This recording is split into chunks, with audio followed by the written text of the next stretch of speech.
Good afternoon, and welcome to our webinar, the 2020 Job of the Week Communication Survey Review, brought to you by the IABC Heritage Region in conjunction with the Philadelphia and DC Metro IABC chapters. I'm Greg McCormick, Communication Chair of the IABC Heritage Region.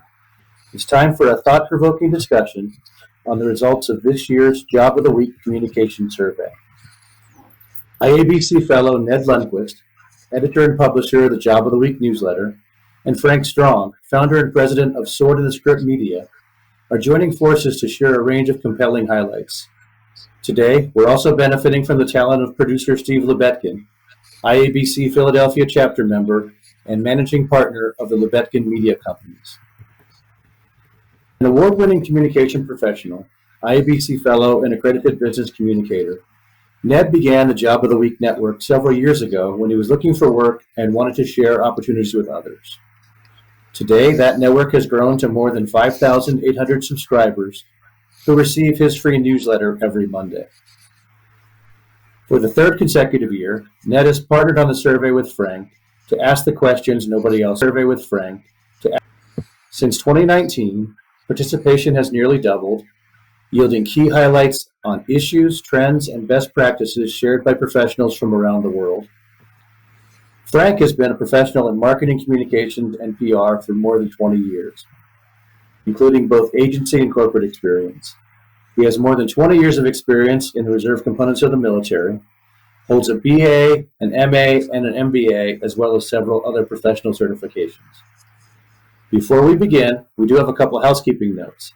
I'd like to introduce Amy Miller, an IABC Heritage Region board member and our tech associate for this webinar. Amy will review a few quick points to help you gain the most from this experience. Amy? Thank you, Greg. Everyone, if you would like to watch today's webinar in full screen mode in Zoom, then mouse to the top right portion of your screen and you'll see 4 small arrows. Click on that symbol to toggle in and out of full screen mode. During the presentation, if you'd like to send us a comment or question for discussion, please use the chat button in the toolbar at the bottom of your screen. Just mouse down to the bottom of your screen and your toolbar will appear, including the chat button. Ned and Frank will take questions at the end of their discussion. If you'd like to join the conversation via chat later, right now, we're about to show you some thoughts that may spur ideas for you, some things to think about. Also, today's webinar is being recorded. As a registered attendee, you will receive the following: a link to our very brief survey as you leave the webinar. Please take a moment to respond to our survey so we can keep making improvements. You'll also get an email with the slides, the recording, and full survey results, which you're welcome to share with others who may be interested. Also, you'll get the webinar survey link at that time in case you miss it on your way out of today's session. And now, back to Greg. Thank you, Amy. All right, Frank, let's get started. Take it away. Awesome. Well, thank you so much. Thanks to IABC for having us, the Heritage Region, and thanks to all of you for joining us, whether you're joining live or whether you're joining on a recording. What we're going to bring up is the agenda slide, if we can, and just show you what we're going to cover on this webinar today. It's just a slice of the full report, some of the things that we thought would be most relevant to this community. And it's important to note that along with the quantitative answers that we've got, we've asked why to almost every question. And the reason for that is it gives us sentiment analysis and qualitative input. So we understand why people are making the choice that we could. So there you can see the agenda, and I'll give you just a second to look at that. And then we're going to move on to our first slide, which is the effects of partisanship and politics on brands. And, Mama always said, don't talk politics at the dinner table, but it seems to be one of those elements in our society that's really hard to get away from. And you can see that in the data here. Almost 3/4 of communicators, 72%, say that the current level of political partisanship is making their jobs either harder or much harder. And it's important to note this came from a broad range of industries. There's well more than a dozen. So it's not affecting one particular industry specifically, it's affecting everybody together. And some of the sentiment analysis that came through, you can see on the quotation marks there, which is associated with the answers they provide, is that even things that aren't inherently political are being viewed through that lens in today's environment. And then we coupled this question with the next question, which is one you've probably seen on some consumer surveys, but we wanted to put it to communicators. And that is to ask, should brands take a stand on political issues? And you can see the data, more, but not most, right? It's not a majority, but more people said no, right? It's 38%.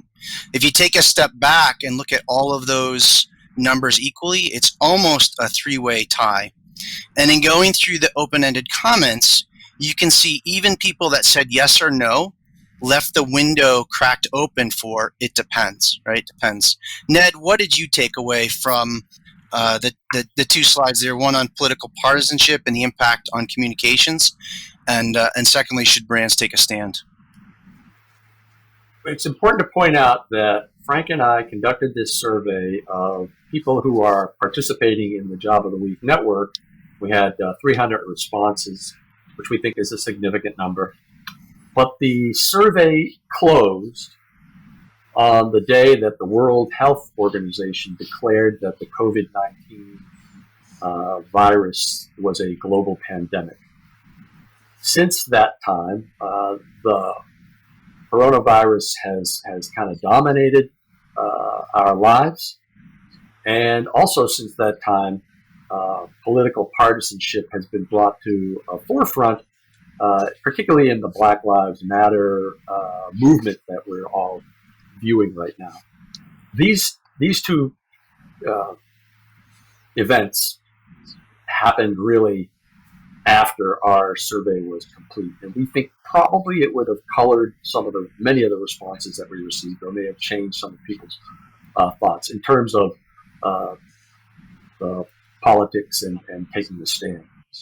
What's interesting is that communicators have to have a role in advising their leadership. If the company or organization wants to take a stand, or if perhaps somehow it did take a stand and has to deal with the reaction from that. So some organization that where your CEO makes a comment that's seen by many to be rather crass or indifferent or somehow inflammatory, now you're in a reactionary mode, and that does affect communicators. On the other hand, some companies are seen as kind of sitting on the sidelines, and they feel compelled that they need to stand up and somehow be counted. So it is something that affects communicators, and I think that our survey response kind of showed those people that said yes, no, and maybe. It's kind of walking the line right down the middle.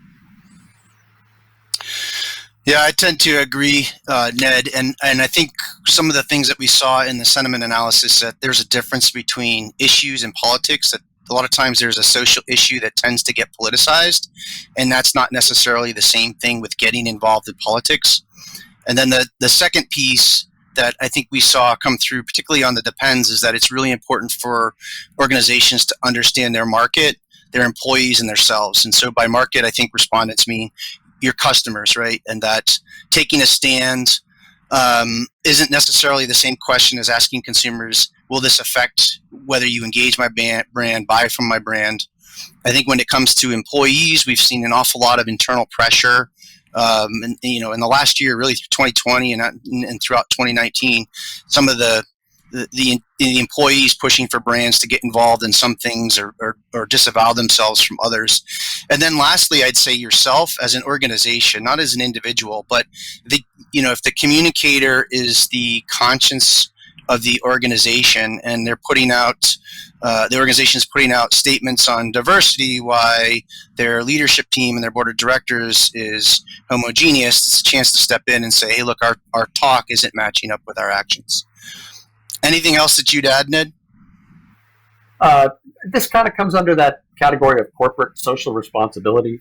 Companies, organizations need to look at how they are being portrayed or perceived in the market space, and as you said, Frank, quite appropriately, that's half of the communication process is listening, and you really need to have a lot of active listening, proactive listening. That might mean talking to employees and associates. It might be talking to customers. It might be talking to your community. This is the time to be doing that.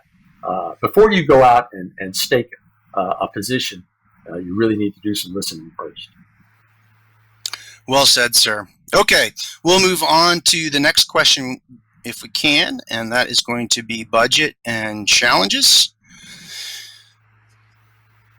And so when we talk about budget, we've asked this question now for 3 years in a row, and almost every year the answer graphically looks just like what you see here. You've got about a fifth, 18% say budgets are going up. You've got about a fifth, maybe a little more if you look at decrease and significantly decrease. About a fifth saying it's going to go down, and the vast majority of people right in the middle there saying budgets will remain the same. Clearly, as Ned suggested, we closed the survey the day the WHO declared the coronavirus pandemic. So it's entirely feasible to, believe that budgets may have been decreased more moving forward. But what's really interesting is when you couple budget with the next slide, that is on the top challenges, that it fell this year. Where budget has typically been the top challenge for the last two, it was replaced by measuring impact, improving value, and demonstrating ROI. And I really think these things are coupled. Ned, what did you take away from this? Well, when you start looking at budget, nobody thinks they get enough money. They always want more. It's like taxes. Everybody thinks they pay too much in taxes. Nobody feels they get enough budget to do their job. So you would expect people to say that this is important. But in the ranking of what's really important in my job, measuring results, taking precedence over getting me more budget, to me that's really significant. Maybe that's a maturity in the communication profession. I'm not sure, but it's what you like to see. You want communicators to be thinking, I need to have a plan. I need to measure how well I'm doing. I need some research to base my whole communication program on, and I need to measure results. So return on investment, to make that the number one selection over budget, I think is remarkable.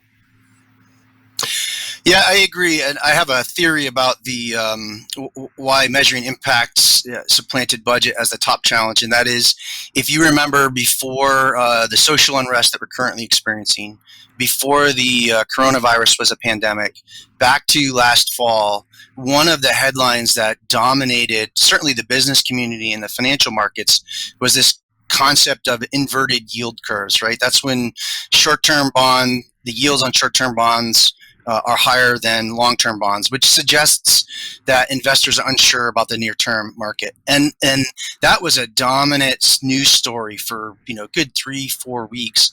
And I think what everybody thought was that's going to be a harbinger of a recession. And so executives started taking a close look at programs they had across the board. So everyone, probably not just communicators, were asked, what is the value that you're delivering for the budget that we give? If I had one other point on this slide, it's that if you look at the top 5 challenges, they all go hand in hand. And number 5 is the ever-expanding duties. So you think about this, communicators have been asked to do more and more year after year, all the while budgets have remained flat.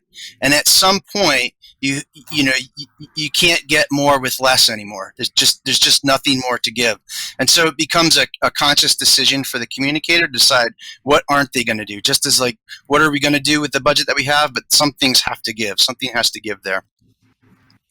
Anything else that you'd add on that slide, Ned? No, other than the fact that to underscore the point you made is that communicators really have to constantly affirm their value. And for those organizations where the senior leadership views value by sales or by membership or by productivity or whatever, you have to find a way to make your program somehow relate to positively achieving those goals, whether it's sales or signing people up for the health program or membership or community involvement.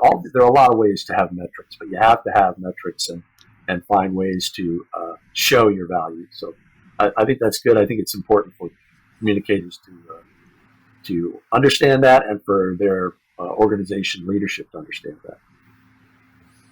Yeah, sage advice, Ned. Okay, moving on, we're going to talk about the next question, which is the state of media relations. And this is a question that we've asked 3 years in a row. Is the function of media relations getting harder or easier?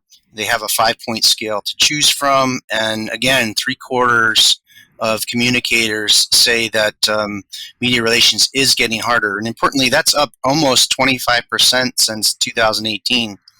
And going through the open-ended comments, right? We had 300 people that took this survey. I'll tell you, almost every question had close to 200 comments on it. It was really remarkable how many people wrote in what their thoughts were. And, overwhelmingly, the sentiment goes to the business model of news, which traditionally has been largely dependent on advertising, right? It's their sole source of revenue, or has been in the past. And then along come Google and Facebook, and they're soaking up all of the digital ad revenue, which forces the news organizations to adjust their costs, and they start cutting editorial staff. And so a lot of comments indicated there's fewer reporters, there's more PR people. Even the incentives for reporters came up in the comments. There was one that put it, there's a lot more promoters now than there are reporters, right? The idea that they're under pressure to produce views and clicks on the content. Ned, what did you take away from this longstanding question?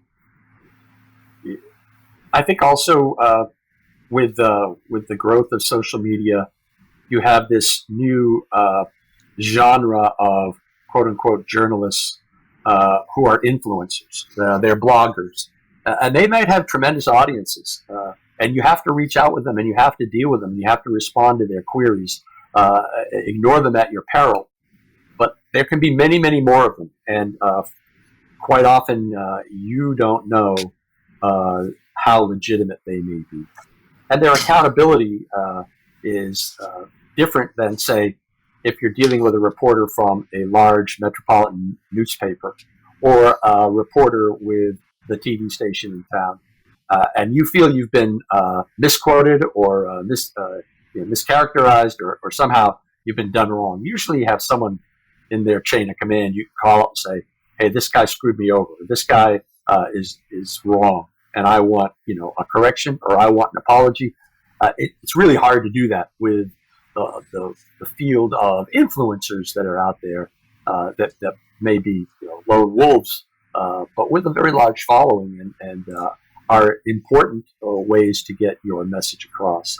So it's harder today because the world of contacts for you to reach out to help get your message across it has diffused.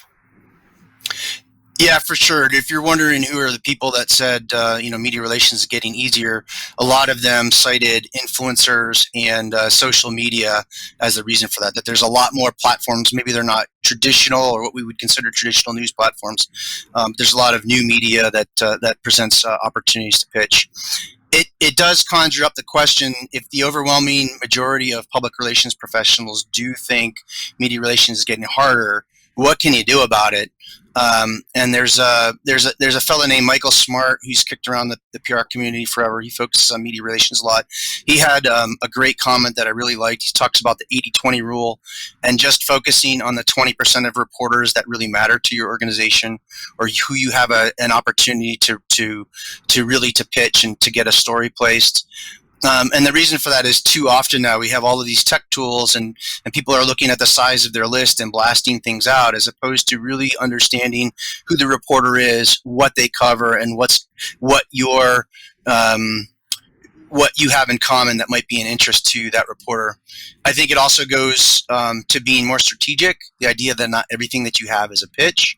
But there's also some basics too, like just being easy to cover. If you look at your own newsroom or look at the newsrooms of some other organizations in your industry, you'll find like press releases and blog posts and white papers and all this stuff is mixed together, and it makes it really hard for the reporters to find what is the news, what is the chronology for things that have been published. It means making your media contacts easy to find, things like favoring plain language over jargon, providing multimedia sources. And then lastly, in this environment, I think one of the things that really matters is what you do with the coverage that you get is just as important as getting it in the first place. And too often in the public relations discipline or in the marketing communications discipline, we have so much to do that we get one thing done and we're like, yay, and we cross it off our list and we're off to the next thing. And we haven't fully leveraged the effort, the level of effort that we've put in to get those placements in the first place. Ned, anything that you'd add to that? Well, if you are dealing with media, first of all, you have to be accessible. And second of all, you have to be credible and honest. So your integrity is a commodity that you can lose it overnight. So guard your reputation. It's very important. Be accessible. So I do a lot of writing, and I'm constantly looking for source information. Some websites are real easy to find it, but I'll tell you, it drives me crazy when I can't find the news person or the media relations person to contact. I think that's a real disservice to the media people that are trying to write about you or cover you. So again, your credibility, your accessibility, those are critical issues. Mm-hmm. Excellent. All right. So if we move on to the next question is going to be on media objectivity and PR ethics. So the first data point, we asked communicators now, do you believe that professional reporters are objective and unbiased? And I want to caveat this by pointing out first, a number of respondents wrote in to say they themselves are former reporters. So it's not just, PR people with a chance to pop off on the objectivity of reporters, but a lot of these people have done the job, so they're looking at it through that lens. The second thing I'd point out is if you look at the data, this is a really complicated question, and there's very few people that chose answers that were absolute, like 3% in always and 2% on never. The vast majority fall in the middle. And then lastly, a lot of the comments that came in on this question was the humanity, that reporters are in fact people. They think, they have feelings, just like the rest of us. And so we coupled this question with the next question. So if we're going to ask about media objectivity, we want to turn the lens, the microscope on ourselves and ask professionals, do you think communication professionals across the board, PR, Marcom, spokespeople, are they always presenting truthful information? Similar question, similar results. So I do have to note, nobody selected never. So we've given ourselves slightly better grades. But it begs the question in the sentiment, really, two things that came up. One, PR isn't, or communications isn't objective. They're not there to report news. They have a view, and they're there to promote the view. And the second overwhelming sentiment that came up was that if you're not putting information out that's truthful 100% of the time, how much credibility do you have to question the objectivity of reporters? Ned, what did you take away from this one? Well, I think those of us who've been on both sides of that coin have experience when you're a public affairs person or a media relations person, and you're dealing with, let's say, a handful of reporters that you deal with on a regular basis. You're going to have some you like, some you don't like, and some are you're kind of neutral about. Now, usually that reputation that they have is something they deserve. and it really does color the way ultimately you deal with them, especially when you don't trust them. It's the same goes when you're trying to get information from sources, and the sources are not necessarily forthcoming. There are the ones you like that you know will help you, and then there are the ones that don't. And you tend to gravitate to the ones that are going to help you because you need to get a story done. You need some information, and you want to get it. You want to get it complete so you can move on to the next thing. So I think all of us have that experience, and all of us have some examples of people that have not earned our trust ultimately, and that definitely affects the way you approach your work. Yeah, for sure. The old saying about it takes forever to build a reputation and a few seconds to lose one. Okay, we're going to move on. The next question is going to be on tactics. Yeah, top tactics and communications. Again, one of those long-standing questions that we've asked year in and year out. Couple of things I'd like to note about how we frame this. So we asked people a list. This is only half the list. There's more than 20 possible answers. What we've highlighted is just those tactics that are deemed more important or much more important in the next year. It's also on a weighted scale. So you'll see, for example, I think it's business social responsibilities at 76%, and that is beneath content marketing, blogging, brand journalism at 74%. The reason for that is this is a weighted average. It's being displayed in a weighted average. So that's taking into account the people that also said those particular tactics will not be as important in the next year, and that's why the ranking is the way it is. Running down the time, say the top 5, what is data and analytics? That goes to the top challenges, proving ROI. Data and analytics is what did we do and how well did it perform? Storytelling in the sentiment can be referred to as how can we do what we're doing better, finding new techniques, a better way to get a point across. Content marketing, blogging, brand journalism goes directly to, I think, the question on media relations. That is, if there are fewer reporters covering the news and maybe they don't have time for your niche anymore, that doesn't mean the demand for your niche has dissipated. It's still there. So that's being the media and telling the story yourself. And then number 4, business social responsibility. It's already pretty high on the list, despite what's happened, over the last couple of months. But be interested to see next year how that moves up. And then lastly, thought leadership, rounding out the top 5, falls squarely in the communicator's bailiwick. Ned, what were your takes from this particular chart? We threw a bunch of these things out there, and in some cases, we found that maybe people have a different interpretation or definition of some of the terms that we're using, like storytelling or thought leadership. And so it's not like we explained to them what it is, what those terms mean. But I think sometimes people have different views of them.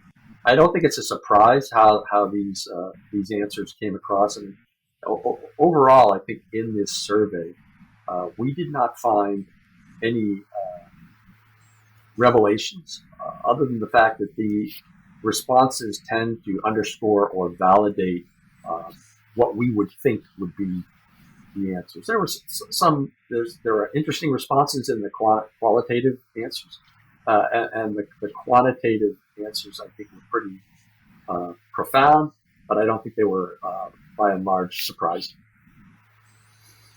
Yeah, I guess if I'd add one other thing, it would be to look at number 7 on the list, and that is internal communications. If 2020 has been many things, and I think for the communicator, it's been the year of internal communications. So, I sometimes think internal communications doesn't get the attention that it perhaps deserves, and my hypothesis is such that next year we're going to see that much higher on the list. I think people have realized how important that is, and 2020 has been there to remind us.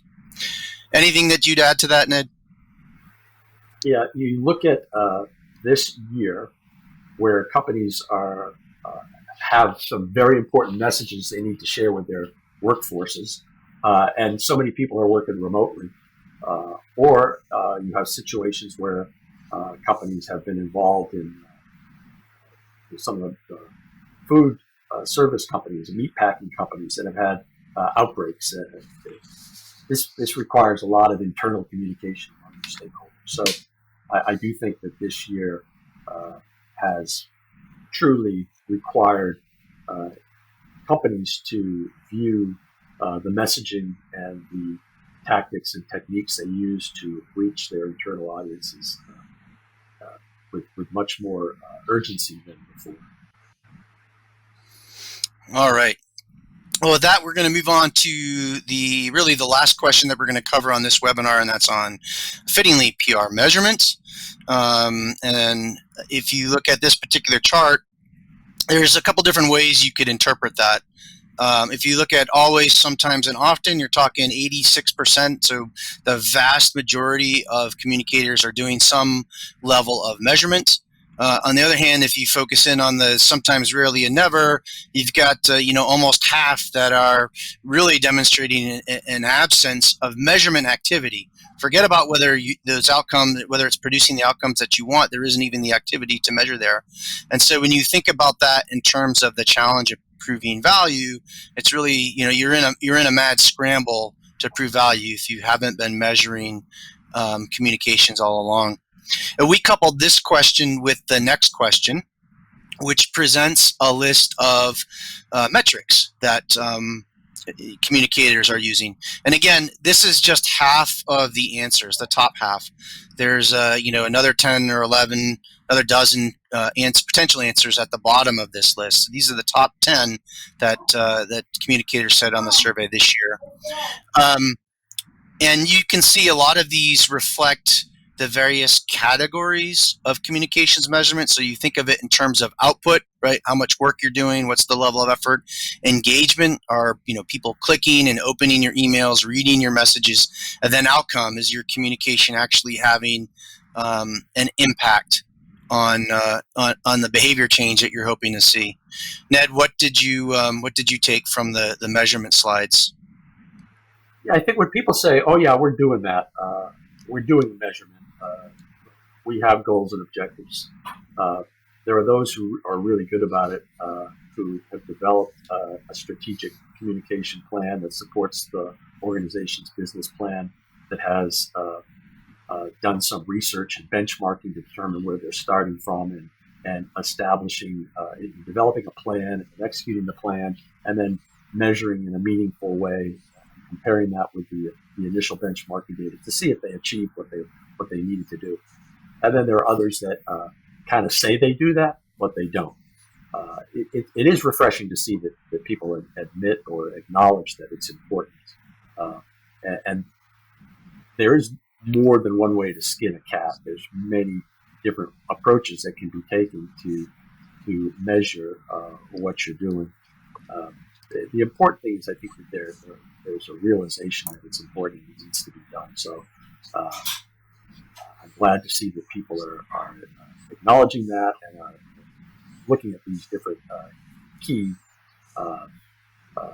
ways of measuring productivity or participation or outcomes. You can measure output, but it's more important to really measure the outcome, what you're really trying to do. So glad to see that people are acknowledging that. Yeah, I used to work for a CMO 10 years ago that has now gone on to be the CEO, which is something you don't see happen a whole lot.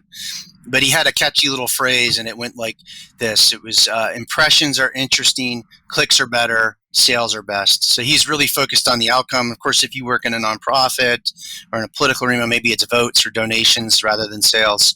But I'd say if you're in the rarely or sometimes category in terms of measurement, take a look at this list. It's much longer. There's probably other lists of potential metrics that communicators are using, and look at what your peers are doing.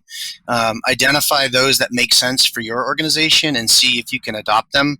Because the measurement question, at first it's a process, right? It has to happen over time. So you're not scrambling when it comes to proving your value.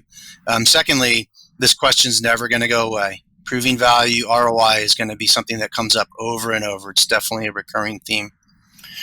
Anything that you'd add, Ned? No, that's exactly it. And I would always encourage communicators to, ensure that their communication plan is designed to support the business plan. And if you have an organization that doesn't really have a business plan, then you need to go. You haven't done any communication. I need to know what is the business plan, and I will create a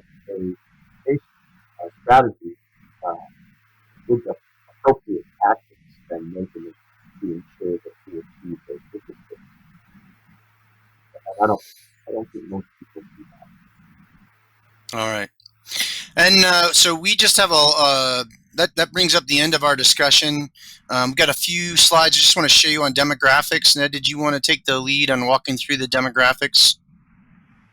Sure. We can see that slide. I'm having a senior moment here. I can barely read that. Okay, yeah, the first question was on employment status. So a lot of these folks are employed, Ned. Right. So, from the point of view of the job of the week, I once had a recruiter say, "Why would anybody want me advice from anybody who reads your newsletter? Because they're all a bunch of out-of-work losers." Well, in fact, most of the people that read the job of the week or participate in the network are working, but they're smart and they're keeping their eyes and ears open. So this tends to be a cooperative network that's designed to help each other, share information. And if you're working and doing great, that doesn't mean that you still can't contribute to the network by sharing opportunities that you've learned about. So I think what we learned from our demographics was that we have a diverse group. They tend to be rather senior. They work in all different fields. It's not clumped together in just government or just not-for-profit or anything like that. It's pretty diverse. And I think, therefore, it's a very meaningful group to get the kind of answers that we had. And I should probably caveat this webinar. We've given you some snapshots of some of the key findings. The survey is rather detailed, and we're going to give you the link so you can read the whole thing. It's like 16 slides. It's quite a bit of data and quite a bit of analysis for you to pour through. And at the end, we're also going to give you the links to go to the previous surveys that we did so that you have the opportunity to evaluate this, comparatively on your own. Yeah, for sure. And then if Steve, we could just get to roll through some of the data side. So you can see the vast majority of people are in the United States. So it's a very U.S.-centric audience. You hit the next one. I would also state that when we did this survey, we had a little incentive. We had some gift cards. And based on the rules and regulations, we could only present those to people who are U.S. citizens. So we kind of made that decision that we were going to go after a U.S. market. It wasn't to exclude people from abroad, but we wanted to. The incentive was directed towards U.S. citizens, so that probably affects those numbers there. The readership of Job of the Week is primarily U.S., but I do strive to have a global community because I think that's more fun to be a part of. Yeah, for sure. And then there's just a couple more. There's one on the experience level. So you can see 92% of respondents have 11 or more years experience. I think that's fairly reflective of the attendance on this webinar. And then the next one is, which of the following roles? So you can see about 52% are in-house. So a lot of these communicators are client-side. The rest is a smattering of freelancers, consultants, agencies, And then finally, just kind of give you a glimpse. We talk about how politics is affecting the communicator. You can see that it is a very wide swath of industries that are feeling that impact. And with that, I think that concludes the formal part of our presentation. Are there any questions that we can answer? Hey, guys, thanks so much for your insights. We do have a lot of questions that came in during the conversation that I'll be happy to run through. But first, I want to make a point. Ned, your comments about what you do when there's no business plan, somebody pointed out that that's exactly what they're looking for, but you were garbled. Can you repeat those thoughts really quick? Okay. I'm sorry if my communication was impacted by technology. When you have when somebody wants communication support, the first thing you have to do is know what the business objectives are. And so an organization that doesn't have a business plan, doesn't have objectives, it's really hard to then go and develop a communication plan to support that. So if you don't have that, you're going to have to go do your own kind of survey analysis, dealing with the leadership, and sort of create the business objectives or the key messages that you want to communicate with stakeholders that are tied to what leadership would like the organization to accomplish. So you're almost developing a pseudo business plan in the absence of one. Yeah, if I could add to that quickly, that's where surveys like this I think are helpful, because one of the questions executives will always ask is, well, what is everybody else doing? And here's a chance to go out and say, here's a look at the top tactics, here's a look at what people are measuring, and so it gives you a framework to start of. Here's where we are, here's where we need to be, here's what we have to do to make up the delta. Yeah, I think that the idea of doing that benchmarking, figuring out where the organization is, sometimes that could be a revelation to leadership. You know, they like to say we're the world leader in whatever field that they're in, when we all know that they're not. So it's important to kind of get some data of a starting point to say this is where the organization is, this is what people perceive of us, this is where we are with some kind of competitive analysis related to other people in our industry. And so once you see that, once you see where you really are, then you can kind of decide where you want to go. It's really hard to figure out how to get where you want to go if you don't know where you're starting from. Okay. Thank you, sir. I appreciate it. And I'm sure the person who missed it initially appreciates it as well. At the beginning of this presentation, we showed you a things to think about slide. I'd like to put that back up now and kind of navigate. Needless to say, we got a lot of questions about the presentation as we went through. So I'll just run them down, and if you guys want to just respond as you see fit, then we'll go from there. Here's one that came in advance. How is the current politicized and polarized media environment strain the credibility and integrity of messaging? What is truth, and how does it affect communicators? Well, that's I thought I saw it softball. Yeah. What is truth? And today, truth depends on who's reporting. So when we watch some of the mass media news programs that are on television, for example, and there's a lot of what is true, and perhaps to the point of being trying to tear down the narrative that may be coming from another media, and it kind of creates attention in reporting, creating a worldview that I don't think has really existed before. The idea that the media is all left-wing, or the idea that some media are just in a feedback loop towards the White House. It's very polarized, and I think that makes it much more difficult, because when when you're hearing a message from the media, do you accept it? Do you question it? Or do you reject it? Okay, here's a question. Some of the questions about the survey timing itself. First, there's a question about scope.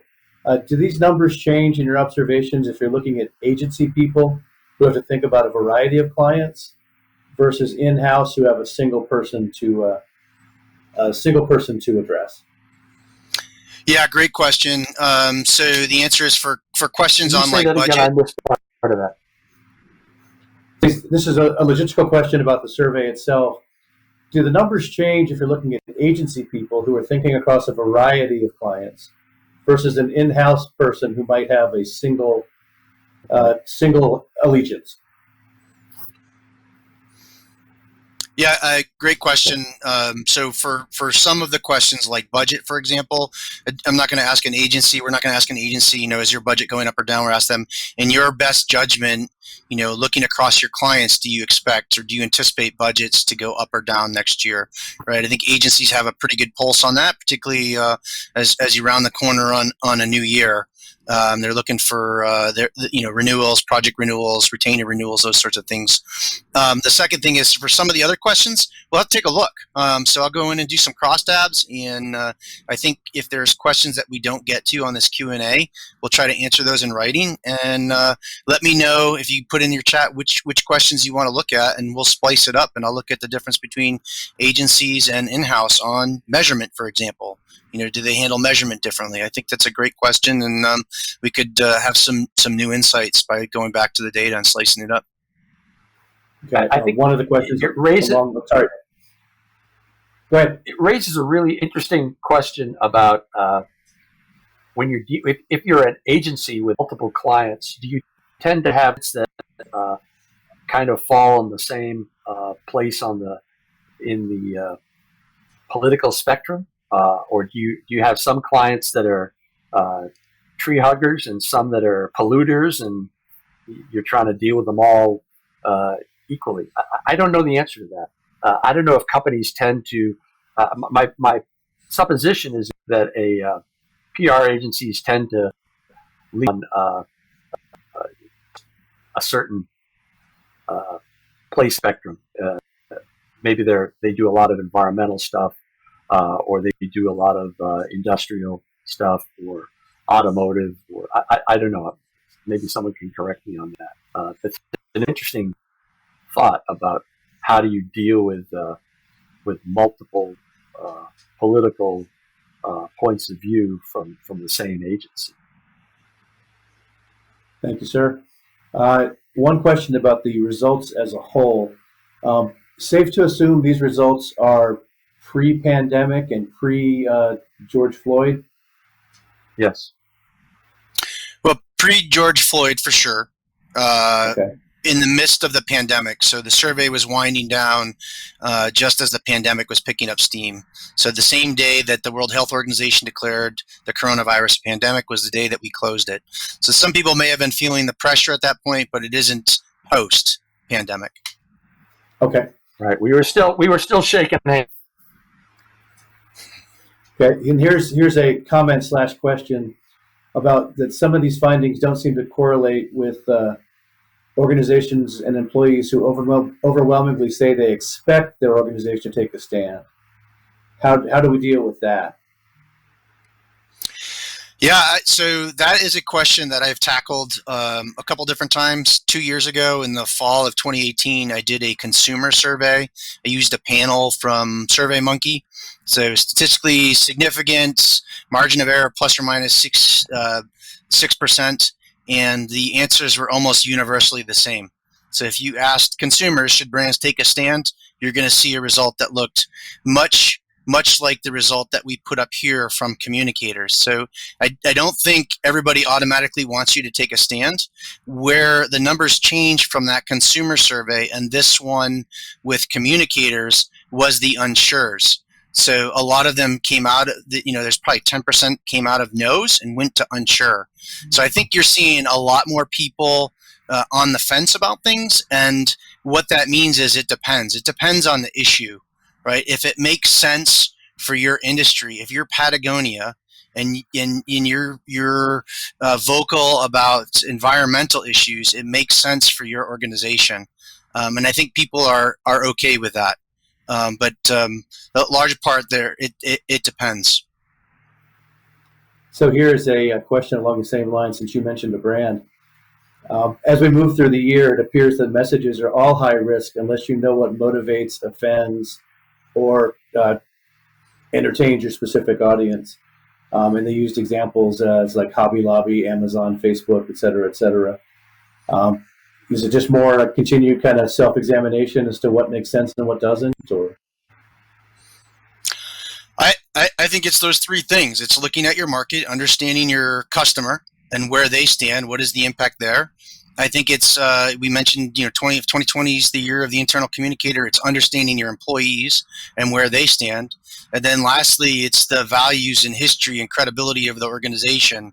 Is the statement you're putting out reflective of how the organization has conducted itself over history, or are you just putting out a statement for PR purposes? So I think all of those things, you can imagine those three coming together on a Venn diagram, and your chance to jump into the fray is probably in that place where those intersect. Okay. Here's a question for in regards to some of the people who may have less experience than others. Are younger PR communication professionals happier with the effects of partisan politics or the connections between brands and politics? We do have some younger communicators on this webinar, along with some very seasoned, experienced ones. How can we senior communicators help those who are new to the profession? That's kind of two different questions. It might be two questions, as I read it. You know what? I missed the number two in the middle. It is two questions. I think that this part really deals almost with generational understanding the difference between, say, baby boomers and how things.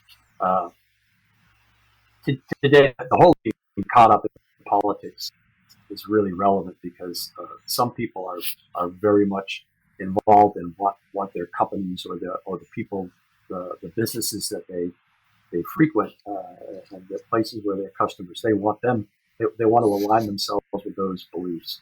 I think that could be a good thing if everyone else believes that you believe is coming to your business, that's the way they align. It could be a bad thing if nobody likes that. It's interesting how you can make a decision to try to avoid that can backfire. So you look at a few years ago, Starbucks took their coffee cups at Christmas time and took the Christmas motifs off and made it more of a winter holiday type motif, and people were boycotting because they were against Christmas. It's kind of like how do you win? How do you win in that situation?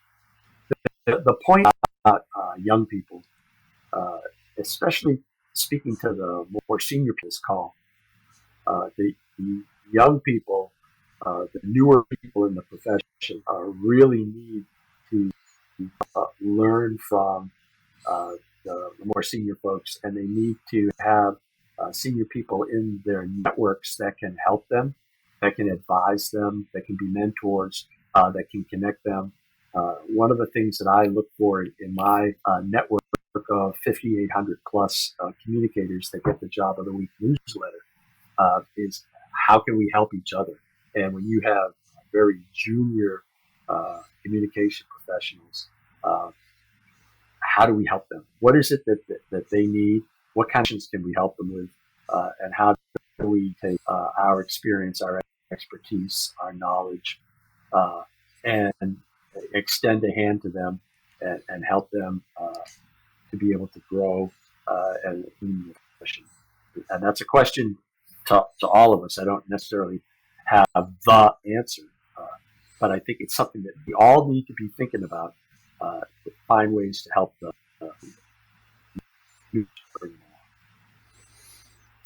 Yeah, for sure. If I could just speak to the data quickly. So that one of the questions on, is there a difference in how people answer those questions by age? So I did a crosstab before this webinar looking at the age demographics by question for this data. And as you saw, the vast majority of folks on the survey were senior. So I wasn't able to really slice out any insight from there. What I can tell you from that previous survey on the political question is that what happens is those that are younger definitely skew more towards the answer, yes, Brian should take a stand on politics. And as you look at the age groups, I looked at them in I think brackets of 10 years. As they get older, they're more inclined to say no. And that was universally true across both genders too.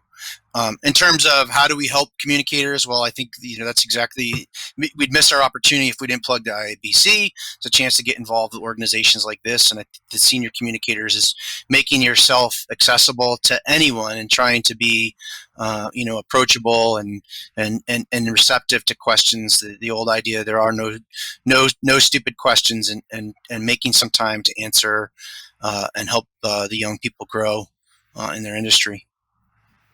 All right. Thank you, Frank. We do have just time for one more question, so I want to kind of phrase it. It's a combination of an observation from someone and a question. On your top list of top challenges, number 1 and number 2 are certainly completely intertwined if you don't return on investment and executive team involvement. But then someone also pointed out, wouldn't you say the top 2 challenges are critical to obtaining that budget?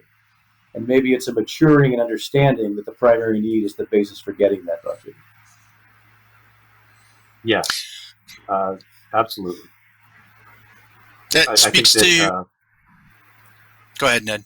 I think when you have the knowledge of the importance of tying your communication plan with the business plan, of having the benchmarking, having the data, doing the research, then the business leadership is going to see that.